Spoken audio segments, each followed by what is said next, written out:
da redução do nível de ruído direto na fonte, que a gente está falando aqui, existe também a especificação de ruído para novas instalações.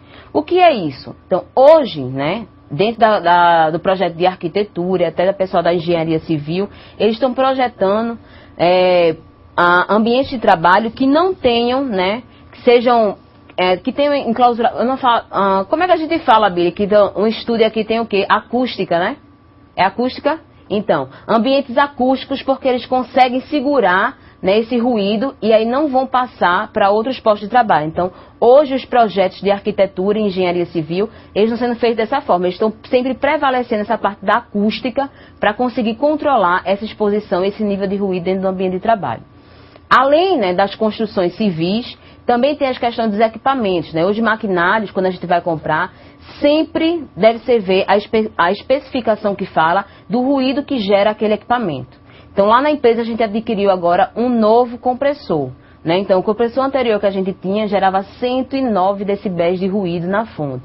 Era um ambiente enclausurado, mas ele não se conseguia, né, atenuar até chegar um limiar seguro, né? Um limiar seguro para exposição a ruído. Então a gente está trocando, a gente trocou, na verdade, esse equipamento que gerava 109 decibéis de ruído para um que gera apenas 75 decibéis. Então houve essa queda. Então por que a gente priorizou essa substituição desse equipamento? Porque ele vai gerar menos ruído, então eu vou conseguir controlar aquele ambiente de trabalho. Então é uma forma de controle que pode ser adotado. E aí? Isolar as pessoas, proteção auditiva, né? Rodízio, tudo isso está muito relacionado à educação, à supervisão e o monitoramento audiométrico.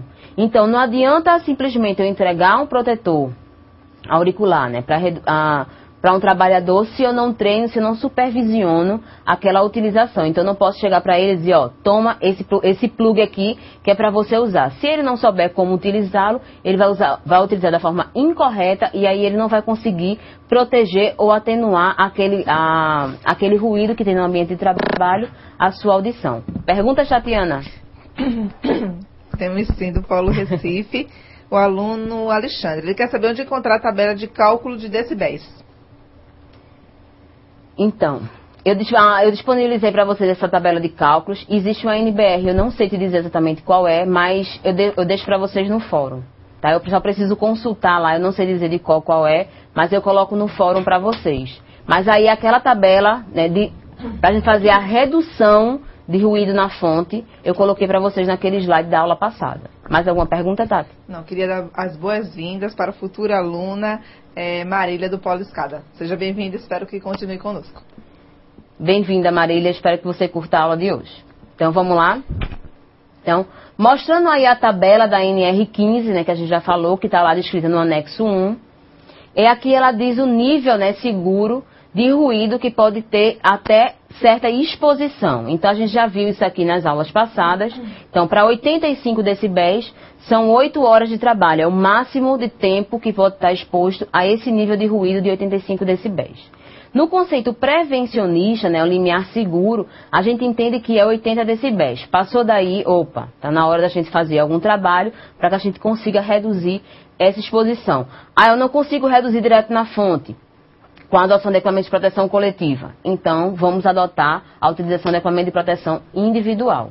Então, isso deve ser feito para que a gente consiga controlar, para não deixar o trabalhador chegar até esse nível de 85 decibéis. Mas, professor, 85 decibéis é o que está previsto para as 8 horas de trabalho sem uso de proteção auditiva. Isso é o que fala a norma. Só que isso não quer dizer que o trabalhador possa estar exposto e não quer dizer também que ele só vai estar exposto ao ruído dentro do ambiente de trabalho. Então, ele vai estar 8 horas lá no ambiente de trabalho exposto a 85 decibéis. Só que quando ele largar, né, encerrar a jornada de trabalho dele, e aí vai para o trânsito, existe também o ruído. Então, existe aqui na Avenida Domingos Ferreira, que tem aqui em Boa Viagem, já foi feita avaliações lá de ruído, nos momentos de picos, né, às 6, 7 horas da noite, que chega até quase 100 decibéis. Então, se ele vai passar por esse setor, ele também vai estar exposto a ruído sem uso de proteção auditiva. E aí, se ele tem, né, o hábito de escutar som, né, muito elevado, ele também vai estar exposto a esse risco ruído, que não está só dentro do ambiente de trabalho. E aí ele pode ter perda auditiva, que não é o nosso objetivo. Perguntas, Tati? Temos sim do Polo Currais Novos, do aluno Roberto. Em uma empresa de mineração com 69 está precisando de um TST. O técnico de segurança do trabalho é o responsável em montar e explanar os conteúdos a serem apresentados na CIPAT e gerenciar a CIPA junto com o PPRA? Nossa, quantas siglas, né? Acho que Tatiana até se enrolou aqui para dizer. Então, TST, Técnico de Segurança do Trabalho, tá?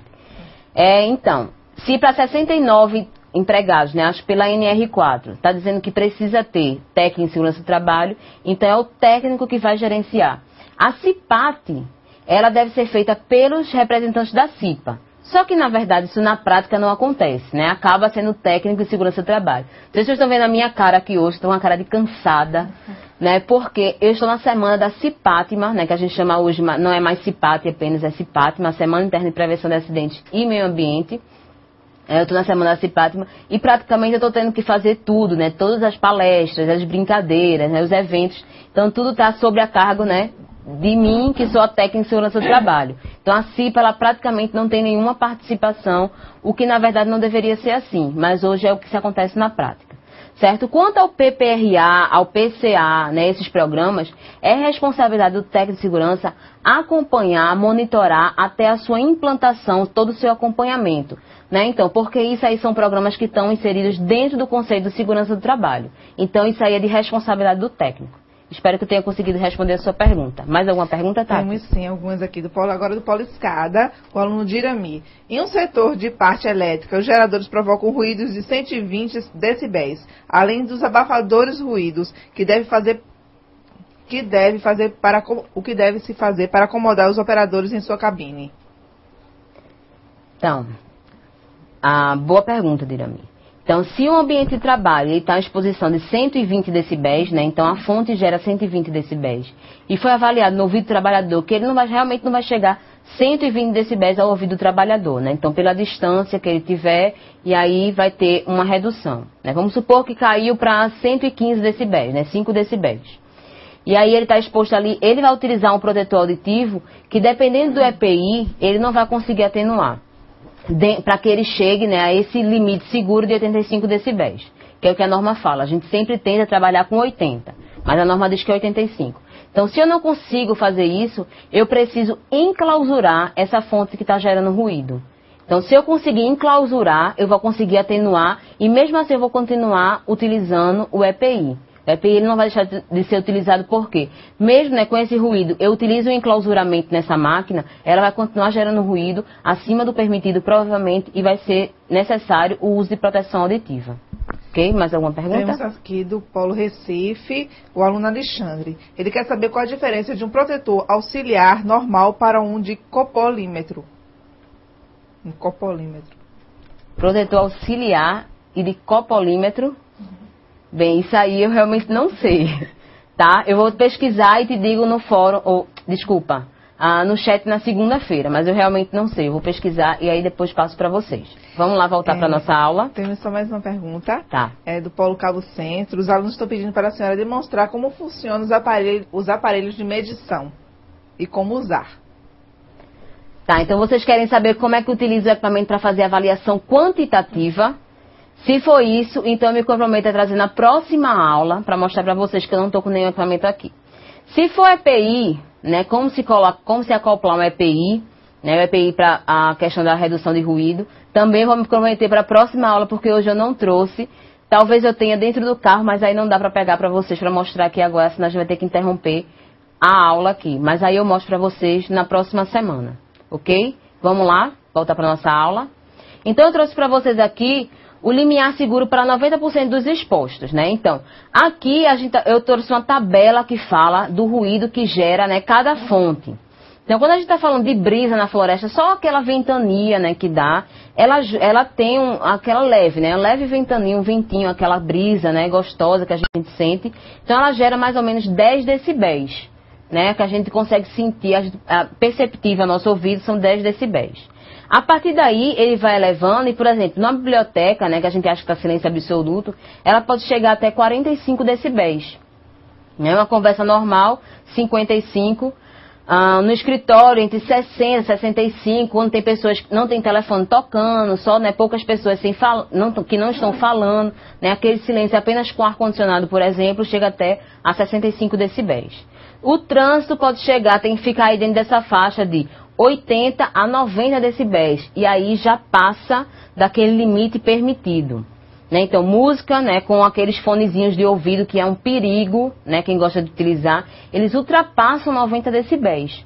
E aí a gente vai sempre elevando. Então, a decolagem de um avião, por exemplo, chega a 140 decibéis, que é o nível de ruído, e realmente incomoda bastante, a gente não consegue, né, porque quando chega a partir do